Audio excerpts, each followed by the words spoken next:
Dans cette vidéo, je vais vous parler de l'affaire Lola, non pas en rentrant dans les détails comme le font déjà différents médias, mais via un angle différent. Le meurtre d'enfants, c'est ignoble, insupportable, bien sûr, et il faudrait davantage réprimer les criminels afin que les peines soient incompressibles, sans remise de peine possible. Il faut que ça soit dissuasif. La peine de mort, pour moi, c'est trop doux.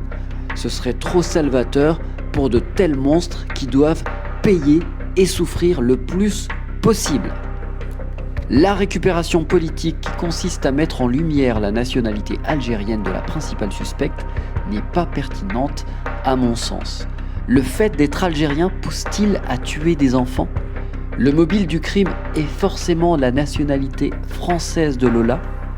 Pour Zemmour, entre autres, c'est un francocide, un terme qu'il a popularisé, le Z, pour parler des meurtres de Français par des étrangers.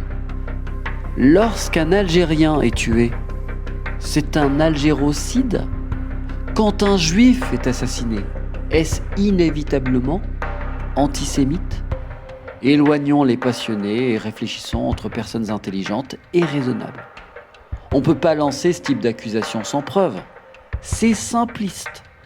Ce meurtre sordide est suffisamment douloureux pour perdre du temps avec des concepts fumés.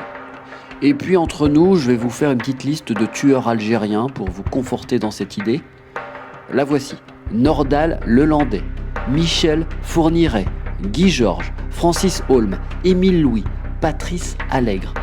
Éric Zemmour, j'ai une question pour toi. Est-ce que Nordal Lelandais, Michel Fourniret par exemple, lorsqu'il tue des personnes mineures ou majeures, est-ce que c'est un francocide ?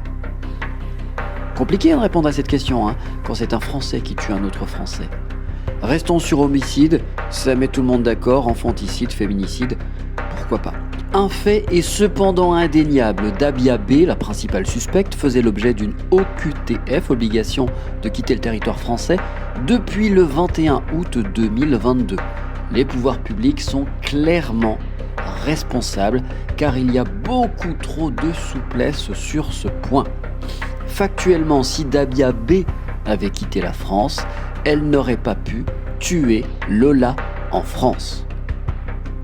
Plusieurs délits et crimes de la part de migrants sont relatés depuis de nombreuses années en France, du nord au sud. Tous les immigrés, évidemment, ne sont pas des délinquants ou criminels, mais il faut empoigner le problème et ne pas attendre que ça explose. Et puis la gauche, pas besoin de crier à la récupération politique. C'est de ta faute, car tu caches l'origine des accusés. C'est contre-productif.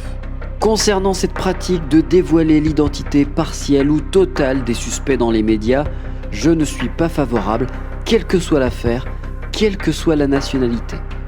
Une enquête est en cours, la justice doit pouvoir faire son travail. De plus, il est possible, au final, que certains suspects soient totalement blanchis.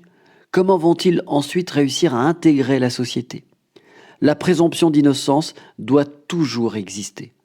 Dans cette affaire, cependant, Dabia B a avoué le meurtre, le viol de Lola avant de revenir sur ses déclarations. Avait-elle des complices ? Quel est le mobile ?